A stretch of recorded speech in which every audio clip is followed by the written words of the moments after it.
மாண்புமிகு பேரவைத் தலைவர் அவர்களே,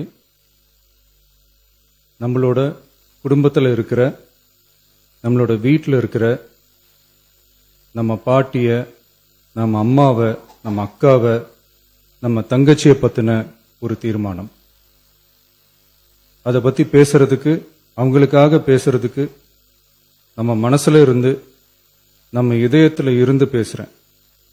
இதுக்கு முன்னாடி இந்த விஜய்க்கு கிடைச்ச இடத்துக்கும், இதுக்கு முன்னாடி இந்த விஜய்க்கு கிடைச்ச இடத்துக்கும், இன்னைக்கு இந்த விஜய்க்கு கிடைச்சிருக்கிற இடத்துக்கும் மிகப்பெரிய காரணமா இருக்கிறதுல என்னோட பாட்டி, அம்மா, அக்கா, தங்கச்சிங்க தான் மிகப்பெரிய காரணம்ங்கிறத என்னால மறுக்கவே முடியாது. அந்த நன்றி விசுவாசத்தோட, அப்படி ஒரு உணர்வோட தான் இப்போ இங்க நின்று பேசுறேன். பெருசா பணம் இருந்துட்டா ஒரு வீட்டுக்கோ, பெரிய பொருளாதாரம் இருந்துட்டா ஒரு நாட்டுக்கோ பெரிய பேரு வந்துடும்னு சில பேர் நினைக்கலாம். ஆனா உண்மையாகவே ஒரு வீட்டுக்கோ ஒரு நாட்டுக்கோ எப்ப பெரிய பேர் கிடைக்கும் தெரியுமா? அந்த வீட்டு பெண்கள் தனிப்பட்ட முறையில சமூகத்துல உயர்ந்தாதான் பெரிய பேரு ஒட்டுமொத்த சமூகத்துக்கே கிடைக்கும். நம்ம தமிழ்நாட்டு மண்ணில் சங்க காலத்துல இருந்த அன்னைக்கும் சரி இன்னைக்கும் சரி மிகப்பெரிய அடையாளமா இருக்கிற பெண் ஆளுமைகள் நிறைய பேர் இருக்காங்க. ஔவையார், காக்கை, பாடினியார்னு சங்க காலத்து ஆளுமைகள், கண்ணகி, மணிமேகலை, குண்டலகேசி, இவங்கெல்லாம் இலக்கியத்துல நிலைச்சு நிக்கிறவங்க. ஆண்டாள், காரைக்கால் அம்மையார், இவங்கெல்லாம் ஆன்மீகத்திலையும் இலக்கியத்திலையும் உயர்ந்த இடத்துல இருக்கிறவங்க. ராணி வேலு நாச்சியார், குயிலி, அம்புஜம் அம்மாள், ருக்மணி லட்சுமிபதி அம்மாள், டாக்டர் முத்துலட்சுமி ரெட்டி அஞ்சலை அம்மாள், மக்கள் சேவகர் அஞ்சலை அம்மாள்னு நம்ம நாட்டோட விடுதலை போராட்டத்துல கலந்துகிட்டவங்க. நம்ம தமிழ்நாட்டு பெண் ஆளுமைகள் நிறைய பேர் இருக்காங்க. சுதந்திர போராட்டத்தில் இருந்து சமூக நீதி போராட்டம் வரைக்கும் கலந்துகிட்டவங்க தான் நம்ம தமிழ்நாட்டு பெண்கள். அது மட்டுமா, கல்வி, அறிவியல், அரசியல், நீதி, நிர்வாகம், தொழில்நுட்பம்னு எல்லா டிபார்ட்மெண்ட்லயும் இன்னைக்கு நம்ம தமிழ்நாட்டு பெண்களோட பங்களிப்பு பெருசா இருக்குன்றத யாரும் மறுக்கவே முடியாது. அப்படிப்பட்ட நம்ம வீட்டு பெண்களுக்கு அரசியல்லையும் முன்னேற வழிவகை செய்யணும். அதுக்கு உரிய இடஒதுக்கீடு வழங்கணும். பெண்களுக்கு இடஒதுக்கீடு தர்றது ஏதோ சலுகைன்னு நினைச்சிடக்கூடாது. சமூக நீதி சார்ந்தது, அரசியல் அமைப்பு சார்ந்தது. மாண்புமிகு பேரவைத் தலைவர் அவர்களே, நம்ம நாட்டோட மக்கள் தொகையில ஏறக்குறைய பாதி பேர் பெண்கள் தான். அதனால அனைத்து நிலைகள்லையும் பெண்களுக்கு சம அந்தஸ்து வழங்கப்படணும். அரசியலமைப்பு சட்டமும் அவங்களுக்கு சமத்துவ உரிமையை வழங்கித்தானே இருக்கு. நம்ம தமிழ்நாட்டை எடுத்துக்கிட்டாலும் ஆண்களை விட பெண்கள் தான் அதிகம். ஓட்டு சதவீதத்தில் கூட அவங்க தான் அதிகம். ஆனா அவங்களுக்கான அரசியல் இடம்னு பார்த்தா 2021 சட்டசபையில 12 பெண்கள் இருந்தாங்க. இப்போ இந்த 2026 சட்டசபையில 23 பெண்கள் இருக்கிறாங்க.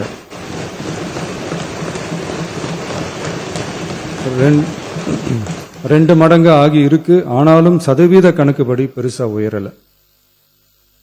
மாண்புமிகு பேரவைத் தலைவர் அவர்களே, ஒன்றிய அரசு 2023ஆம் ஆண்டு மக்களவை, அனைத்து மாநில சட்டமன்றங்கள் மற்றும் டெல்லி யூனியன் பிரதேச சட்டமன்றத்தில் பெண்களுக்கென 1/3 தொகுதி ஒதுக்கீட்டை கட்டாயமாக்கி 106வது அரசியல் சாசன திருத்த சட்டத்தினை 2023 செப்டம்பர் 28 நிறைவேற்றி 2026 ஏப்ரல் 16 முதல் நடைமுறைக்கு வந்துள்ளது.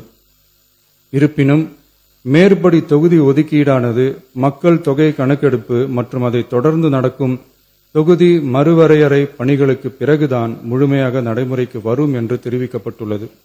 மேலும் ஒன்றிய அரசு 2026ஆம் ஆண்டு 131வது அரசியல் சாசன திருத்த சட்ட மசோதாவையும் 2026ஆம் ஆண்டு தொகுதி மறுவரையறை சட்ட மசோதாவையும் தாக்கல் செய்து 2026 ஏப்ரல் 17 3/2 உறுப்பினர்களில் ஆதரவு இல்லாமல் மசோதா நிறைவேறவில்லை. அவ்வாறு மக்கள் தொகை கணக்கெடுப்பு மற்றும் தொகுதி மறுசீரமைப்புடன் பெண்களுக்கான தொகுதி ஒதுக்கீட்டை இணைப்பதால் அதனை நடைமுறைப்படுத்த மேலும் பல ஆண்டுகள் காலதாமதம் ஆகலாம்.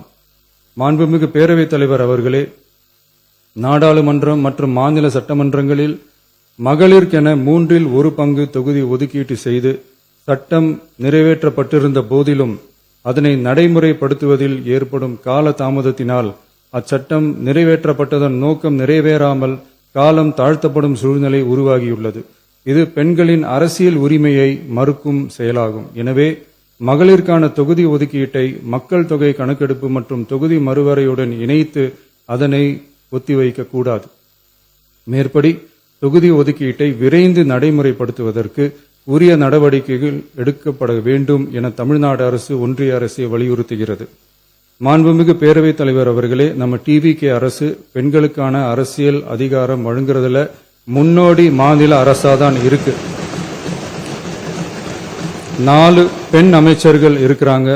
பெண்கள் பாதுகாப்புக்கு சிங்கப்பெண் சிறப்பு அதிரடிப்படை இருக்கு. பெண்களுக்கான பாதுகாப்புல பெண்களுக்கான இம்பார்ட்டன்ஸ்ல டிவிகே அரசு ரொம்ப கவனமா தான் இருக்கு. இனியும் அப்படிதான் இருக்கும்.